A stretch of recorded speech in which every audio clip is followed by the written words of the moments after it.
નમસ્તે કિસાન ભાઈઓ આજે આપણે વાત કરવાની છે કપાસની ખેતી વિશે। અત્યારે હાલ પોઝિશનમાં કપાસની અંદર કપાસ પીળા પડી જાય છે અને સુકાવા લાગે છે અને કપાસ પીળા પડી અને મુરઝાઈ જાય છે, જે લંઘાઈ જાય છે, આપણે ગુજરાતીમાં જે ભાષામાં કહીએ છીએ। તો આ બધી પોઝિશન મિત્રો, એમાં ખેડૂતો અંધાધૂંધ ખર્ચો કરે છે, રાસાયણિક ખાતરો ચડાવે છે, પછી ફૂગનાશકનો ઉપયોગ કરે છે, પણ હકીકતમાં એને ફૂગનાશક કે રાસાયણિક ખાતરની જરૂર નથી પડતી। એને જરૂર પડશે જમીનની અંદર આપણે ઓર્ગેનિક કાર્બનનો રેશિયો ઓછો થવાના કારણે આ બધી સમસ્યા ઊભી થાય છે અને આ સમસ્યા ધીરે ધીરે વર્ષો વર્ષ વધતી જાય છે, કારણ કે જમીનની અંદર જે કાર્બનનો રેશિયો જે હોવો જોઈએ 5%, એ આપણે ઘટીને ત્યારે 0.3 અને 0.2 જેવો થઈ ગયો છે। તો કાર્બન રેશિયો જ્યાં સુધી નહીં વધે ત્યાં સુધી આ છોડવા ડમ્પ થતા બંધ નહીં થાય।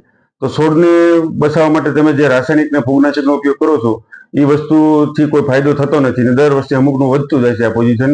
તો એના માટે આપણે કાર્બનનું લેવલ જમીનમાં વધારવું પડશે અને કાર્બનનું લેવલ વધારવા માટે ગુજરાતની એક બેસ્ટ કંપની ગુજરાત બાયોસાયન્સ એક પ્રોડક્ટ લઈને આવી છે, જી માસ્ટર।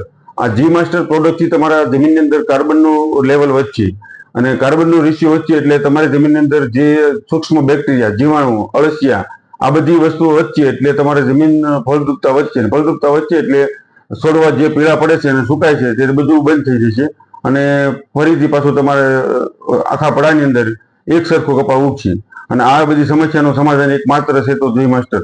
તો બીજી ઘણી કંપનીઓના આડાવળી ઓર્ગેનિક પ્રોડક્ટ આવે છે તે પણ કામ નથી આપતા, પણ જી માસ્ટરના ઉપયોગ મેં મારા ગામની અંદર જે ખેડૂતને કર્યા છે, બે બધાના બહુ સરસ મજાના રિઝલ્ટ આવ્યા છે।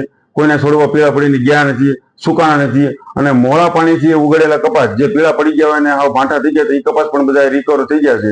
એવું સરસ મજાનું રિઝલ્ટ છે જી માસ્ટરનું।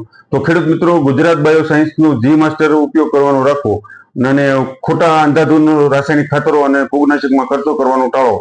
જય હિન્દ ખેડૂત મિત્રો।